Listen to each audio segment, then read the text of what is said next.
Se encuentra con nosotros en línea Juan Carlos Sánchez Arnau, economista y diplomático, ex embajador de la Federación Rusa y sobre todo un hombre que conoce muy bien la economía desde dentro y desde afuera. Juan Carlos, buenas tardes. Ya en estos momentos te saluda Nicolás Naves. ¿Cómo estamos? ¿Todo bien? Bien, todo bien. Yo te diría que muy bien. Creo que hoy es un día muy importante para este país. Es un día Viviendo histórico. Es un día, sí, yo no diría histórico, pero es un día que marca es una etapa más en la consolidación de la democracia que comenzó en 1983. Yo creo que sí es una demostración de que en Argentina la justicia también funciona. Tiene sus tiempos, Exacto. muy lentos quizá, Sí. tan lentos que permitieron que desde que se cometieron los delitos por los cuales hoy es condenada una expresidente, hayan pasado tantos años que le permitieron incluso volver a presentar un candidato con su apoyo y ser vicepresidente, etcétera. Es decir, es lástima que la justicia tenga esos tiempos tan propios en la Argentina, que no tengamos una justicia más, es eficiente, sin ninguna duda, pero más rápida. Nos habría ahorrado muchos dolores de cabeza. Sí. Y seguramente el riesgo país habría estado mucho más alto, más rápido de lo que está llegando, ¿no? Desde el punto de vista de la economía, bueno, se juntó esta buena noticia. Hoy las acciones volaron, los bonos también, está todo yendo para arriba rápidamente, pero además también del lado económico, el hecho de que el Banco Central haya conseguido armar un consorcio de bancos para que le prestaran otros 2.000 millones de dólares, que le van a permitir llegar, probablemente con lo justo, pero le van a permitir llegar a cumplir con el objetivo acordado con el Fondo Monetario respecto de las reservas del Banco Central, ¿no? Se están dando una serie de factores que yo diría hablan hacia un futuro más provisorio del país. Un futuro que viene yo diría muy bien, pero con altibajos. Ustedes allí en esa provincia tan bendecida por los recursos naturales, Sí. Están marchando a una velocidad muy distinta a la que marchan otras partes del país, ¿cómo diría? Que no conocen todavía el crecimiento que están conociendo en Neuquén, Chubut, incluso Santa Cruz, o Río Negro. Ayer hablaba con el gobernador de Catamarca, Raúl Jalil, Sí. y me decía que, bueno, la inversión en el sector minero es muy importante, pero que podría ser mucho más importante si contáramos con la infraestructura que hoy no tenemos. La infraestructura de este país ha quedado muy atrasada por la falta de inversión durante años y años. Y bueno, pudiendo invertir en Argentina o en un salar en Chile o en Bolivia, a veces los inversores prefieren hacerlo en otro país. Pero bueno, de todas maneras, la llegada del RIGI y la abundancia de recursos y el costo bajo que tienen nuestros recursos naturales hacen que se equilibre un poco la balanza. Así que, bueno, habrá que ver cómo sigue este proceso, que por ahora, como les decía antes, nos augura un futuro, yo creo que promisorio, pero hay que ir superando las barreras que tenemos. Probablemente después de octubre, si las urnas ratifican a nivel nacional el veredicto que se conoció en la ciudad de Buenos Aires y en algunas de las provincias del interior del país, vamos a tener un Congreso con una composición distinta. Sí. Eso le va a permitir al gobierno llevar adelante la aprobación de leyes fundamentales en materia de reforma tributaria, reforma del sistema previsional, reforma de una parte de la legislación laboral, ¿no es cierto?, que permitan bajar costos y dar más previsibilidad en la operatoria económica cotidiana y sobre todo en las inversiones de largo plazo. Así que bueno, este es el panorama que tenemos por delante. Exactamente. Se levanta una gran incógnita política,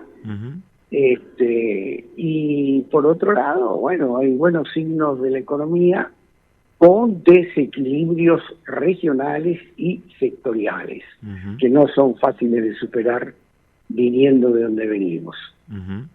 Bueno, Juan Carlos, te estaba escuchando e hiciste un análisis impecable respecto a la situación, sobre todo lo que acontece en diferentes provincias, con las diferentes inversiones que se están dando con el régimen de incentivo a las grandes inversiones, como vos bien decías, el RIGI. Ahora yo te quiero preguntar, a modo criollo, ¿no? ¿De qué manera también los mercados asientan esta decisión de la Corte Suprema y en cuánto puede impactar, digo, en el corto plazo, con la inyección de los dólares que necesita la Argentina? Bueno, yo creo que va a haber es decir, si el gobierno puede sacar adelante la legislación que está preparando en materia, yo diría, de blanqueo, démosle, no es un blanqueo exactamente, pero en definitiva se trata de algo muy semejante a blanqueo. Si puede sacar la legislación que está preparando, y yo me quiero pensar que sí, que lo va a lograr, van a salir muchos dólares del colchón. Y los dólares de los argentinos volcados a la inversión en la Argentina pueden ser realmente muy importantes, mucho más importante incluso que lo que puede venir de afuera. No nos olvidemos que estamos hablando de una masa de entre 150.000 y 200.000 millones de dólares. Bien. Son palabras mayores. Si un 10% de eso nada más, entre 15 y 20.000 millones de dólares se volcaran al mercado interno, bueno, eso es una inyección de dinero enorme, que va a poner en dificultades al Banco Central, porque cada vez que entran dólares hay que emitir pesos para poder incorporarlos al sistema, y eso va a obligar también a tener que hacer una política de esterilización monetaria más fuerte que la actual, ¿no?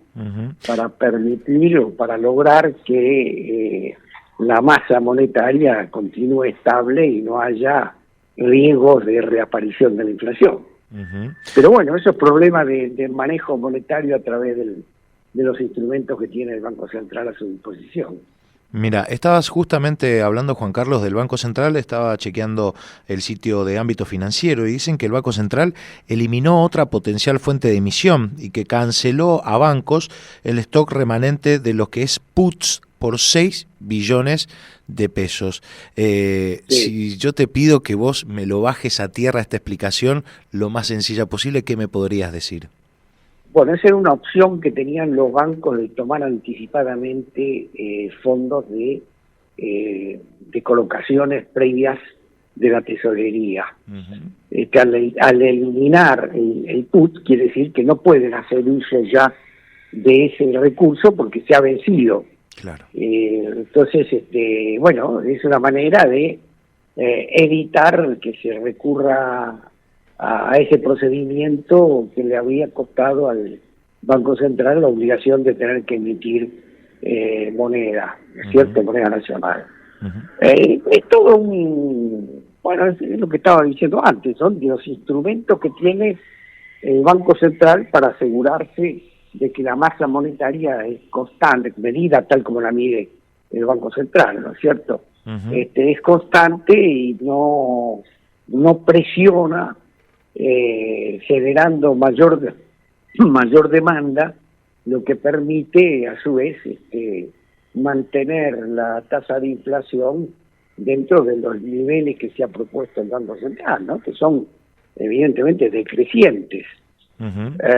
Obviamente esto también implica un menor nivel de actividad económica y recesión en ciertos sectores, afectando en particular, y creo que hay que decirlo. Porque claro, eso te iba a preguntar, ¿qué sectores son los que se ven más perjudicados con esta decisión, Juan Carlos? Y aquellos que dependen, yo te diría que sobre todo de los sectores que dependen de ingresos fijos en negro. Ese es el sector más afectado.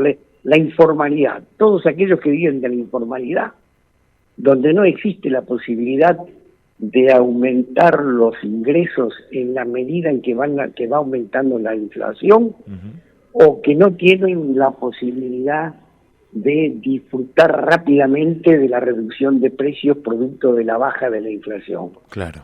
Que es más del 40% de los argentinos también, aproximadamente. Bueno, yo creo que no, yo creo que estamos exagerando un poco las cifras. ¿Para qué cifra manejas vos, Juan Carlos, que sos el especialista? No, yo no me atrevo a dar ninguna, porque es decir, manejar cifras de lo que es la economía en negro en la Argentina es prácticamente imposible.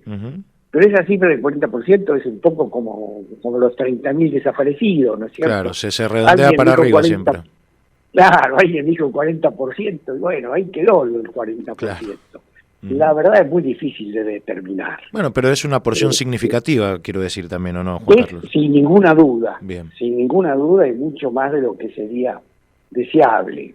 Pero se puede controlar a veces entre la relación que hay entre la recaudación del IVA, por ejemplo, con las cifras del producto o del nivel de actividad económica.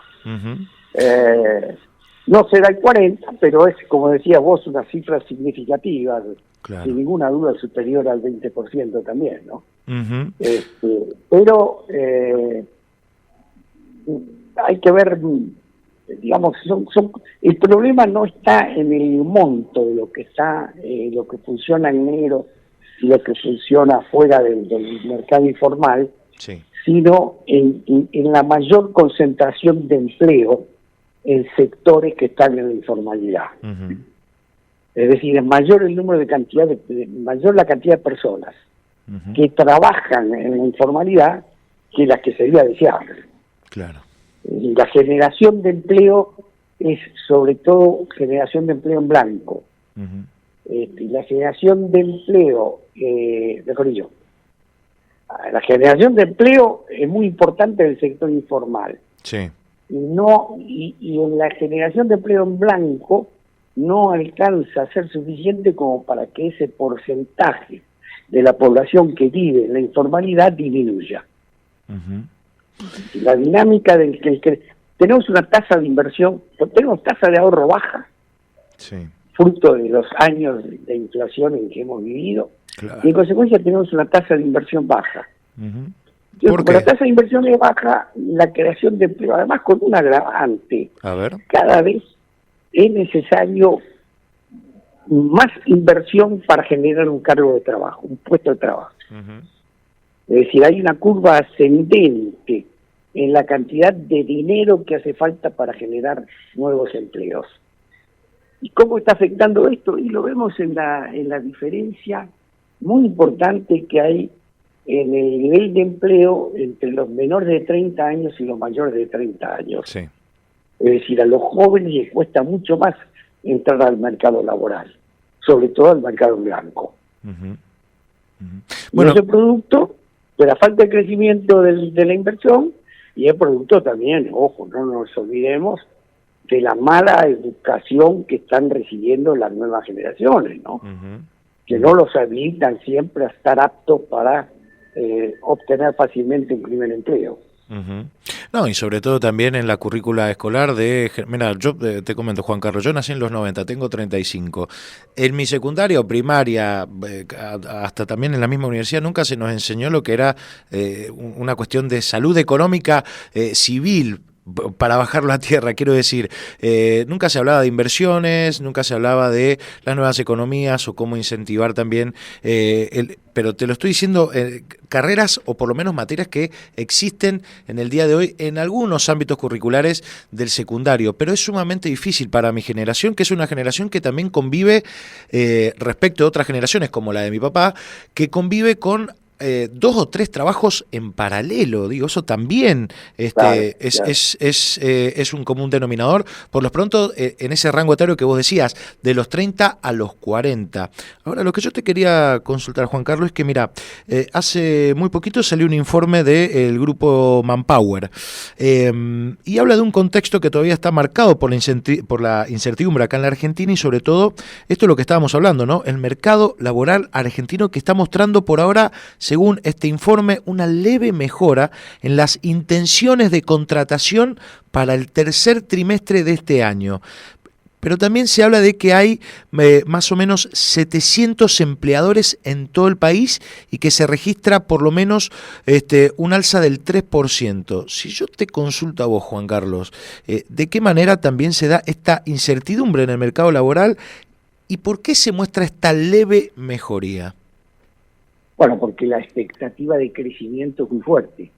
Estamos hablando de un año que puede llegar a terminar con un crecimiento del Producto Bruto del orden del 4,5% o 5%. Y esas ya no son las cifras del gobierno, esas son las cifras que da la encuesta que hace regularmente el Banco Central o la del propio Fondo Monetario Internacional o las que llegan de algunas grandes consultoras internacionales, ¿no? Hoy llegó una de ellas que también está hablando de un fuerte crecimiento, sobre todo en los 2 últimos trimestres de este año, ¿no? Y eso obviamente genera empleo. Ahora, esa generación de empleo no va, digamos, no tiene una relación directa con el monto de la inversión, porque hay un caudal de inversión muy fuerte hacia sectores que hacen un aporte muy grande al producto, pero muy pequeño en términos de generación de empleo. Sobre todo estoy hablando de los hidrocarburos, petróleo, gas, o incluso minería. Que son sectores donde el nivel de inversión es muy elevado. El impacto sobre incremento del producto, una vez que maduran esas inversiones, también es muy elevado. Pero la generación de empleo es relativamente pequeña. Claro. ¿Es cierto? No hay una... No, la inversión, cuando invertís en el sector servicios en general, la vinculación con el crecimiento del empleo va paralela, digamos, son 2 curvas paralelas. Cuando invertís en esos sectores que son muy intensivos en inversión y de lenta maduración, el crecimiento del empleo, la curva de crecimiento del empleo va muy por debajo de la de expansión de la producción del Producto Bruto. Claro. O de la inversión. Mira, por el momento te mantengo informado de lo que está sucediendo en estos últimos momentos. Recordamos que estamos con la causa Beliak, con la Corte Suprema que ratificó la condena a 6 años de la ex vicepresidenta condenada, Cristina Fernández de Kirchner. Bueno, finalmente los fiscales están pidiendo inhibición de bienes en estos momentos, el descomiso de bienes, bien digo. Los fiscales están pidiendo el descomiso de los bienes de la ex vicepresidenta condenada en estos momentos. Juan Carlos, continúo obviamente con tu declaración. Hablabas de infraestructura también. Bueno, ¿cómo se encuentra la infraestructura a nivel nacional? Digo, con este incentivo a las grandes inversiones y sobre todo con lo que estabas destacando vos, Juan Carlos. Hay otra apertura hacia los mercados. ¿Esto también lo toman como una buena señal? Vuelvo a decir, y quiero saber tu punto de vista, ¿esto lo toman como una buena señal? La pregunta, esta decisión de la Corte Suprema y sobre todo la figura de la ex vicepresidenta que ya va a tener que cumplir la condena. ¿Cómo responden los mercados y eso cómo también repercute en la infraestructura en nuestro país, Juan Carlos? Bueno, yo creo que la respuesta es, ya la estamos viendo hoy. Hoy, cuando ya se tenía la seguridad de que la Corte se iba a pronunciar, las acciones argentinas pues, han aumentado como hacía tiempo que no aumentaban, los bonos también. A ver, sí. Es decir, recorran, yo acabo de mirar un poco con detalle cómo habían dado la bolsa, cómo habían dado los bonos, y todo en verde. Bueno, esa es la reacción, por lo pronto, del mercado interno. En el exterior va a suceder lo mismo. Y vamos a ver caer el riesgo, en los próximos días vamos a ver caer el riesgo país. Bien. Porque está disminuyendo el riesgo. La Argentina es un país con un elevadísimo riesgo político. Dentro del componente riesgo, el riesgo país es una medición de diferencia de tasa de interés entre lo que se pagan por los bonos en Estados Unidos y lo que tiene que pagar la Argentina para tomar fondos a los mismos plazos. Eso es el riesgo país desde el punto de vista económico.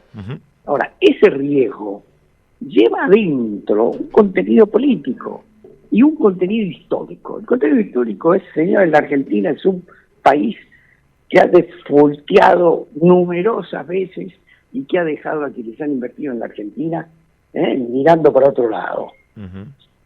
Eso está presente. Y el otro es el riesgo de que vuelva el populismo en la forma del kirchnerismo, como sea, y que esto termine expresándose en una anulación de legislaciones que se han aprobado, de la legislación que se ha ido aprobando para que este país vuelva a funcionar normalmente y para que no dependa todo del Estado y del manejo de la burocracia pública. ¿Y qué rol toma también el empresariado argentino, no? Yo esto te lo pregunto a manera de tu opinión personal, Juan Carlos, ¿de qué manera también se comporta aquellas empresas que tienen un gran porcentaje de la torta y que siempre por gobiernos de izquierda o de derecha, ellos siempre siguieron ganando? Digo, también hay una actitud de un empresariado argentino que también tiene que empezar a modificar ciertas herramientas. No sé cuál es tu opinión también respecto a este punto de vista. Bueno, yo lo que sé es que acá en la Argentina ha habido históricamente sectores sobreprotegidos. Ajá. Lo hemos visto, sobre todo el sector textil, ha sido un escándalo el nivel de protección, cosa que veíamos la diferencia de precio entre un jean en la Argentina y un jean, un pantalón de jean en la Argentina y un pantalón de jean en Chile o en cualquier otro país. Sí. ¿No es cierto? Estábamos hablando de diferencias del 100%. Esto ha sido para beneficio exclusivo de un reducido grupo de empresarios.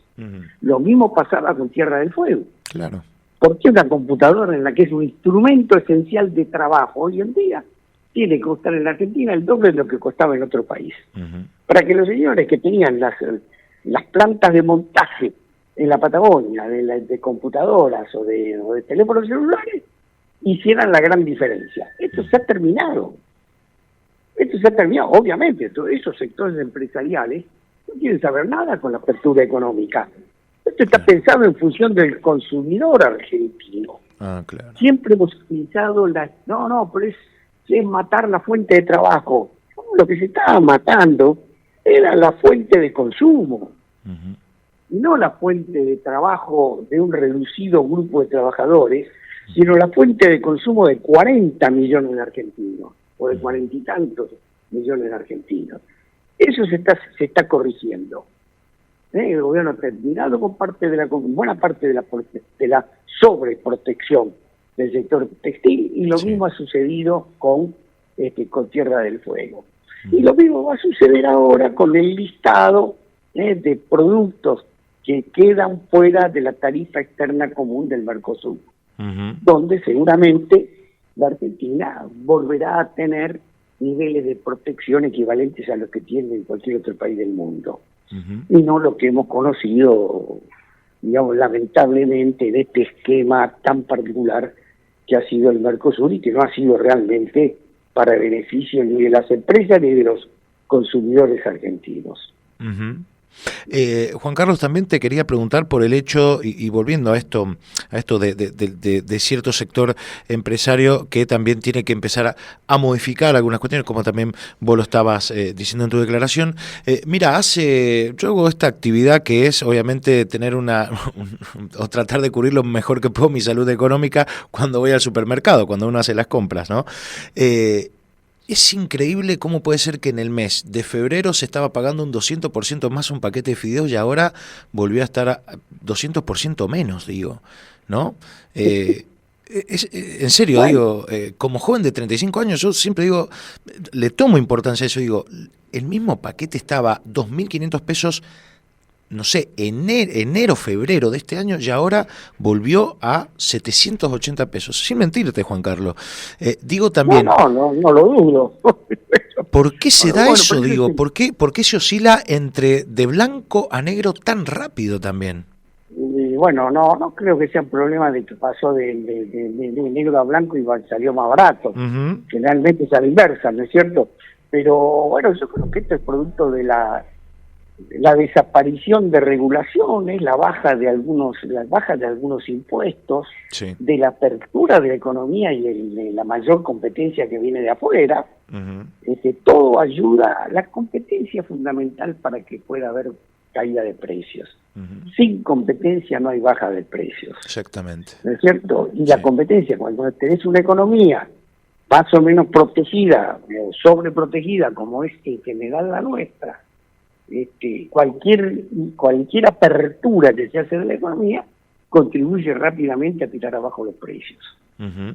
En los sectores donde se produce esa apertura y en otros sectores que están vinculados. Ahora, además, no nos olvidemos que estamos hablando, o que estás hablando de un producto que está ligado a los precios de la materia prima, ¿no? Claro, claro. Y también hay que ver cómo ha ido el precio del trigo, cómo ha ido el precio del conjunto de insumos que se utilizan para la fabricación de fideos, o si no ha habido también, porque ahí hay otro tema que va a ser fundamental en el futuro de la Argentina. A ver. A mayor inversión y tecnología, Uh-huh. menores costos de producción. Y ojo, ahí vamos a enfrentar otro problema de falta de generación de empleo. Uh-huh. ¿Nos podés repetir también lo que acabas de decir, Juan Carlos, porque es de suma importancia esa fórmula que decías? No, yo digo que hay a ver, vamos a ser un poquito más completos. Dale. La inversión en nuevas tecnologías implica aumento de productividad. Uh-huh. Y esos aumentos de productividad, a la inversa, son menor generación de empleo. Uh-huh. ¿Okay? O sea, aumenta la productividad por unidad de capital invertido y aumenta la productividad por cantidad de trabajadores. Uh-huh. Entonces, cuando la inversión está dirigida a tecnologías que, entre otras cosas, ahorran mano de obra, y bueno, ahí estamos generando un problema por el lado del empleo. Claro. Lo mismo va a suceder, con esto que voy a completar la idea, con el desarrollo de la inteligencia artificial.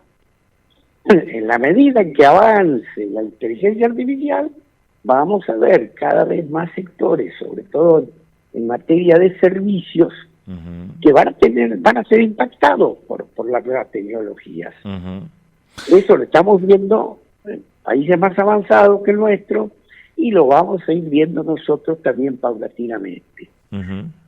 A mediano plazo, ese mismo proceso da lugar a la generación de nuevos tipos de empleo. Sí. ¿Por qué? Porque hay mayor capacidad de consumo, esa capacidad de consumo lleva a una diversificación de la canasta de consumos y esa diversificación a su vez lleva a nuevas demandas que exigen inversión y en consecuencia generación de empleo. Uh-huh. Y terminan en el largo plazo compensando en gran parte lo que se perdió al inicio de este proceso. Uh-huh. Es decir, obviamente en el medio hay un periodo de transición que tiene sus costos en términos de empleo. Claro. Claro. Bueno, estaba sucediendo en los talleres de Japón que están produciendo 24 horas, apagan las luces y las máquinas siguen produciendo. Digo, ahí también se daba un ahorro en un costo de producción y también funcionaba con lo que... Digo, lo llevo bajado a tierra para que también se entienda. Fíjate los supermercados también, Juan Carlos, que ya de a poco van extendiendo esa línea de autoservicio. Digo, a eso también se apunta. Bueno, en las estaciones de servicios también. Eso también tiene que ver con la interrupción tecnológica, como vos bien decías. Ahora, en esta cuestión donde la tecnología y cada vez más la inteligencia artificial y los diferentes algoritmos están ocupando otros espacios económicos, ¿de qué manera también el gobierno, por lo pronto de Javier Milei, con esta reapertura económica y sobre todo mirando lo que sucede en Estados Unidos y en parte de Europa, como está sucediendo ahora en Israel y también con los allegados de Italia y en Francia, de qué manera responde la economía o por lo pronto el plan presentado por Caputo respecto a estas nuevas tecnologías también, Juan Carlos, preguntarte? No, el plan de Caputo no entra en ese plano. El plan de Caputo es un plan esencialmente dirigido al manejo de la macroeconomía y de los aspectos monetarios que tienen que ver con la política económica, ¿no es cierto? Uh-huh. Este es un tema, yo diría, que está para ser encarado por otro lado, está para ser encarado por el lado del largo plazo. Es decir, ¿qué podemos esperar como, por ejemplo, vos citabas el caso de Japón, la robotización? Sí. La robotización avanza y es inevitable. Sí, es inevitable. Por eso, yo recuerdo, no quiero decir de qué año fue, porque puede pasar, en evidencia pues estaría poniendo en evidencia muchas cosas. Puede Pero pasar. yo me acuerdo cuando el primer, no sé si era la primera, pero habían enviado una gran, lo que llamaban en aquella época un frame, una gran computadora a la India, y los operarios en el puerto la tiraron al agua. La tiraron al agua por el miedo, claro, por el miedo a que esa computadora saque, lo cual era cierto, fuera a sacar empleo. En la India en un momento dado estaban prohibidas las fotocopiadoras. Claro. Porque todavía se copiaban las cosas a máquina con papel carbónico. ¿No? Entonces, ahora, eso es como querer detener la ola con la mano. Claro. Es imposible. Ahora, ¿se puede regular ciertas cosas? Sí, probablemente.